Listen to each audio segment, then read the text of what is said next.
In today's world, Craigslist has become a popular platform for buying, selling, and exchanging goods. However, besides attractive bargains, there are also scary stories that users cannot expect. Seemingly normal encounters can lead to horrifying experiences when trust is exploited and fears become real. Let's explore 4 scary stories from Craigslist, where good things can hide dark secrets. Story 1: The Battle with Fear. In the summer of 2012, I was 15 years old, while all my friends were 16 and working summer jobs. So finding a job suitable for my age became very difficult. After much effort, I decided to look for work through Craigslist, hoping to find a temporary job. One day I spotted an ad looking for a house cleaner for $10 per hour. The ad comes with 2 photos. One is of the front of the house and the other is of the inside of the house. The house looked like a typical middle-class home, and the person who posted the ad lived in the next town over. The ad asked for email contact, so I sent an email to the landlord, explaining that I was 15 years old and would be happy to work for that salary. After about 10 minutes, I received a response from a man named James. He informed me of his schedule and asked me when to arrive. I confirmed, and James asked if I had transportation to get there every day.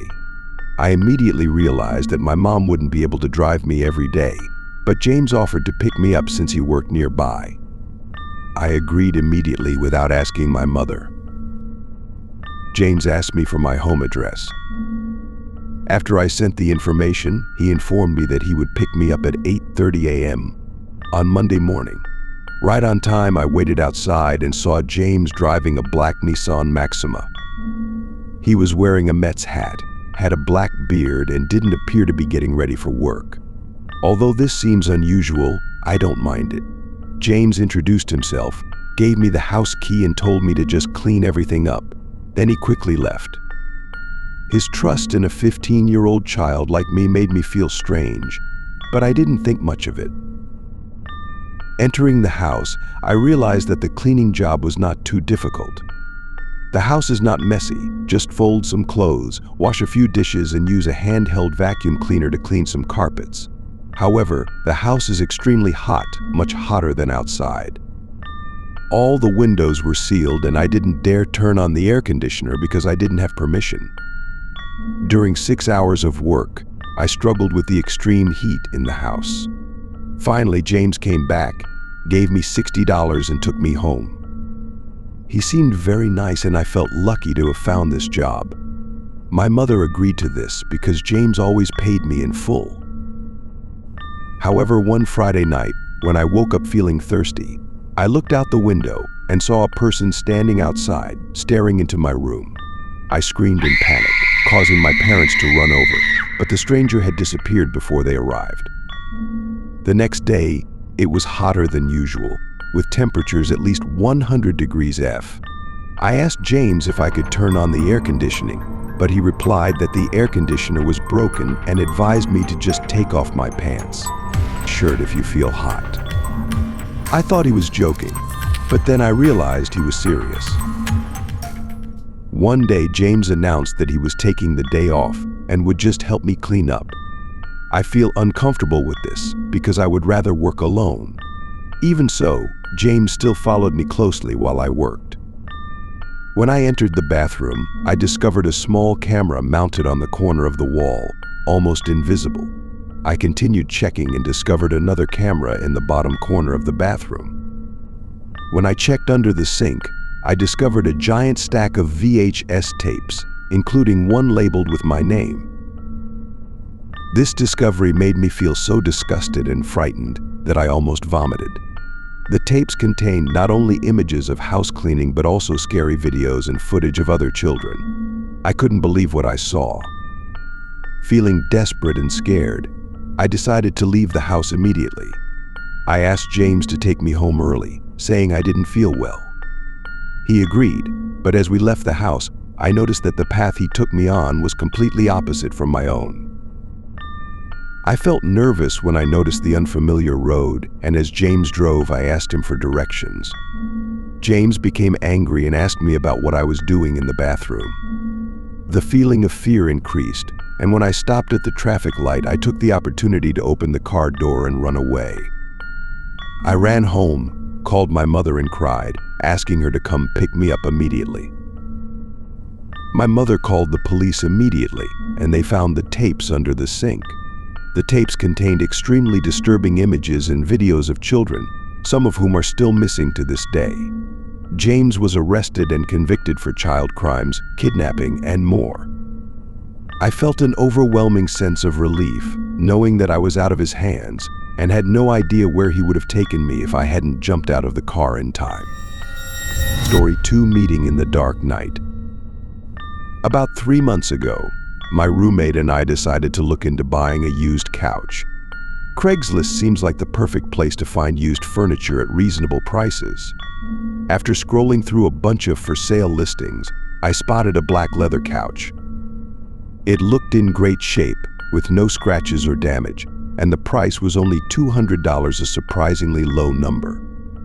I should have been more cautious when I saw this bargain, but my desire to get the item overshadowed the warning signs in my mind. After contacting the seller via email, he and I quickly agreed on the price. He asked me to come to his home to complete the transaction. Because my roommate was busy with part-time work, I had to go get the chair myself. The address he sent me was located in a remote area, far from the town center, surrounded by dense forest. As soon as I drove through the narrow path leading to the house, an uneasy feeling crept into my heart. The house gradually appeared, small and isolated in the middle of wild nature. It was an old, dark wooden house, as if it belonged to another era. I stepped out of the car, feeling the stuffy and quiet atmosphere. As I approached the door, I realized that this house was completely different from what I had imagined. It was much smaller, and the wooden panels were faded and rotten, giving it a gloomy appearance, as if the house had been long forgotten. There were no signs of life around. There were no birds singing, no wind blowing through the leaves, just dead silence. I knocked on the door 3 times. Each knock rang out clearly, echoing off the thin walls of the house. Inside, I heard the sound of the wooden floor creaking, as if someone was walking gently, deliberately tiptoeing so as not to make any noise. I stood waiting, my heart beating loudly in my chest, when a weak, muffled voice rang out from behind the closed door. That voice seemed to come from a faraway place, unclear, but carrying a feeling of haste and urgency. That feeling sent chills down my spine, but I couldn't leave. Following the voice's instructions, I was told that the couch was being placed at the back of the house. My curiosity and desire to complete the transaction overcame my fear. I decided to follow the instructions. When I walked around the back of the house, the scene that met my eyes made me so shocked and stunned that my legs felt like they were about to collapse. In the empty lot behind the house, I saw a group of men standing in a circle, all wearing long black robes, covering their bodies. They stood silently, motionless, hands clasped in front of their chests, faces hidden in the darkness of their hoods.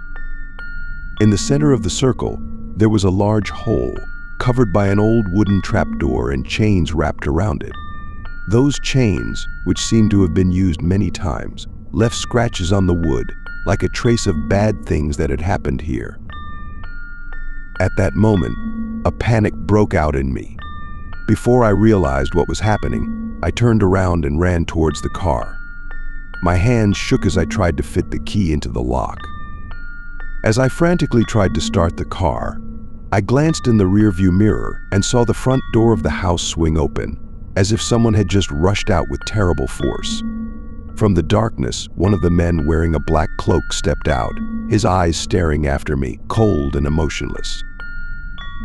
I had only one thought left in my mind: escape.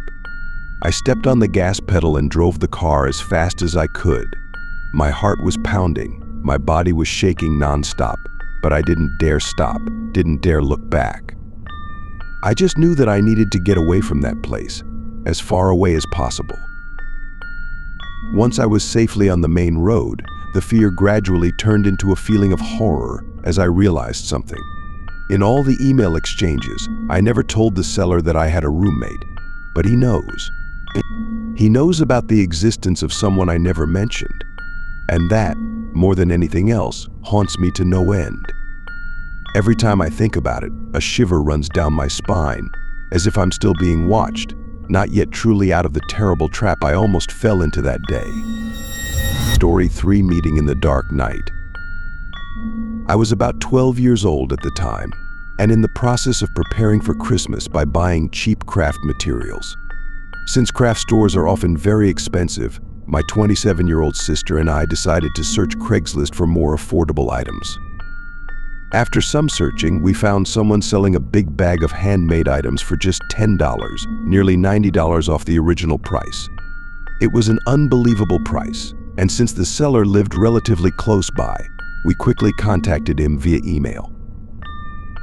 Within an hour of sending the email, he replied and asked where we wanted to meet to discuss. Thinking it would be safer to meet in a public place, I suggested meeting at my local Dollar Tree store, which was a short walk from where I lived. However, the strange thing was that he asked to meet directly at my house. I live in an apartment, and that would be inconvenient and dangerous, so I tactfully declined. He continued to offer to drive to meet me, but I still refused. Finally, he agreed to meet me at the Dollar Tree store, but asked for the meeting to take place at 9 p.m. Even though I was a little worried because it was already dark, I still accepted it and reassured myself that everything would be okay.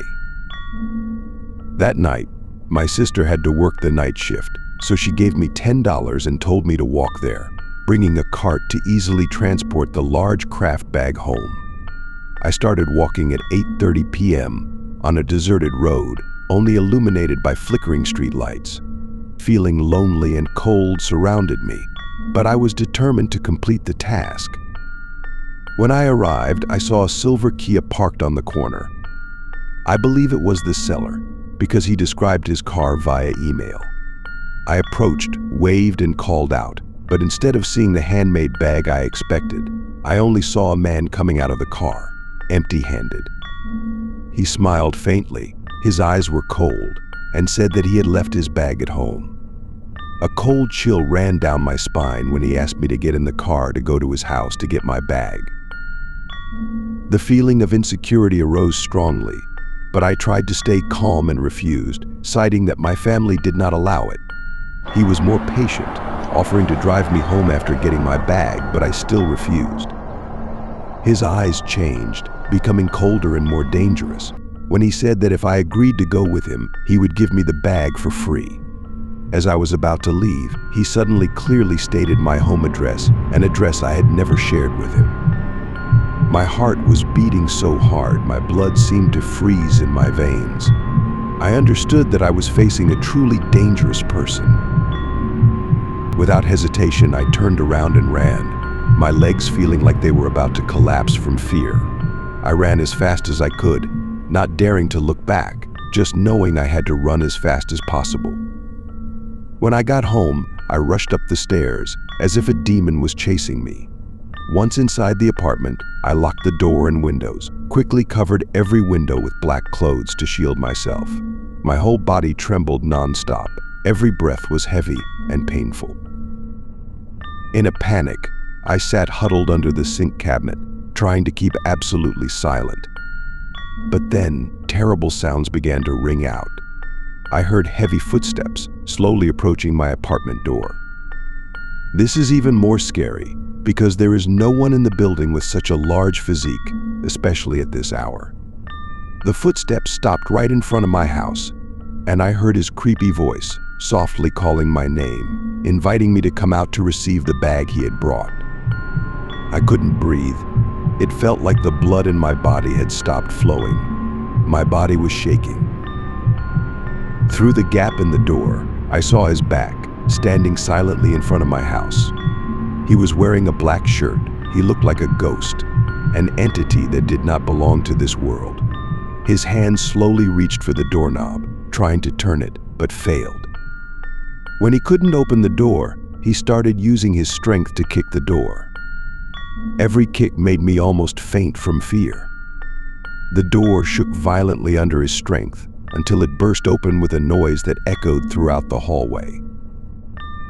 In a panic, I grabbed an old broom from the closet and prepared for the worst. But before he could rush in, the loud noise woke up my neighbors. They ran up, holding baseball bats, and without hesitation, hit him hard on the head. The person collapsed to the floor, blood flowing from the wound on his head, but I still couldn't escape this nightmare. He tried to stand up, his eyes filled with hatred, and before he could grab me, I jumped down the stairs and ran out, not daring to look back. I ran like crazy, as if every last breath was being taken away, as if death was near. When I arrived at my sister's workplace, I almost collapsed. I rushed into the room, sobbing, unable to say a word. The nurses there looked at me, terrified and worried, as if I had just escaped something terrible they could not imagine. I couldn't stop shaking, I couldn't stop crying, I couldn't forget the eyes and voice of the person who tried to kill me. The police were called, and after investigating, they discovered the person was a serial rapist, someone I was lucky to narrowly escape. After that night, my life changed forever. My sister decided to move away and continue her studies in another city, and I could never forget the horror I experienced that night. Those terrifying sounds, images, and feelings still haunt me, following me in my dreams, making me always feel like I'm still being watched, hunted, never truly safe again. Story 4: The Cursed Mustang. I'm 20 years old and still driving the old Buick that my grandfather left behind. This car is not only unaesthetic but also feels old and outdated, making me want to look for a newer, cooler car that suits my youth and style. With the money accumulated from work, I decided to look for a Mustang, a symbol of freedom and strength. I spent weeks surfing Craigslist, hoping to find a bargain. Finally, I found an incredibly attractive posting, a blue 2013 Mustang GT Convertible, manual transmission, no accident history, with only 32,000 miles. And the price? Only $16,000, too cheap compared to the market. This post just went up 4 minutes ago, and I knew I had to act now. I quickly called the phone number listed, but only received voicemail. I called again, and after 4 rings, a man answered. His voice sounded cheerful, even friendly, when I expressed my interest in the car. He joked that the car had just been posted a few minutes ago, and he actually seemed very normal, even nice. He gave me an address to come see the car, and I immediately made plans to meet him at 6 p.m. After hanging up the phone, I couldn't hide my excitement. A great Mustang is waiting for me, and I'm ready to make my dream come true. Just drive an hour from the suburbs to the address provided. I didn't hesitate, jumped into my old Buick, and started my journey with GPS as my guide. But with just 2 minutes to go, I started to feel confused. The area I was driving through was rural and poor, the exact opposite of what I expected from a place where such a Mustang could be owned. Finally, the GPS led me to the front of an old, shabby house. There was no sign of a Mustang in sight. Anxiety began to creep up inside me as I sat in the car, staring at the house for a few minutes, wondering if I should get out and knock on the door. An hour's drive wasn't short, but everything about this house made me uneasy. I hesitated, but then saw the window curtains in the house begin to move, and then the front door opened. A man in his 50s walked out, waved and smiled at me. He looked completely normal, with a gentle, friendly expression. After turning off the engine, I got out of the car and greeted him. When I asked about the car, he smiled and said it was in the garage, inviting me to follow him inside to see it. I felt something was wrong, but couldn't find a good reason to refuse, so I decided to follow him inside. The house smelled disgusting, like something had rotted a long time ago. The interior is almost empty, with only a few old, dusty items. He led me down a small staircase towards a hidden door. As I walked down the stairs, a strange noise coming from behind the door made me shiver. He explained lightly that it was his friend who was repairing the car. But then I heard a creaking sound from upstairs again, as if someone was moving above. He looked up, forced to smile and said it was his wife, but the hasty way he explained made me feel uncomfortable. When he opened the last door, I expected to see the Mustang, but the garage was completely empty. No cars, nothing but a dark, musty space.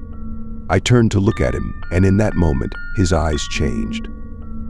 It no longer seems friendly, but becomes dark and dangerous. I understand that I made a serious mistake. Without a word, I turned and ran toward the front door. But when I arrived, someone was blocking the door. My heart raced as I saw him holding a sharp metal tool in his hand, something I didn't know the name of, but looked terrifying. He walked towards me, and I had no choice but to run in the opposite direction. Luckily, I found the back door and rushed out. I ran out into the backyard, around the house, and toward my Buick. When I got in the car and started the engine, I looked back at the house again. No one chased me, but I saw the front door open, and two men stood behind the storm door, just silently staring at me. Fear and anger flared up inside me, but I didn't dare stop. I drove like crazy, only stopping when I felt I was safe. Then I dared to call the police. I stayed nearby, waiting until I saw the police car pull up to the house. But when they went to check, there was no one left in the house. According to the investigation, the house had been abandoned many years ago, and no one actually lived there. I returned home feeling both angry and confused, but also grateful to have escaped that horrific situation.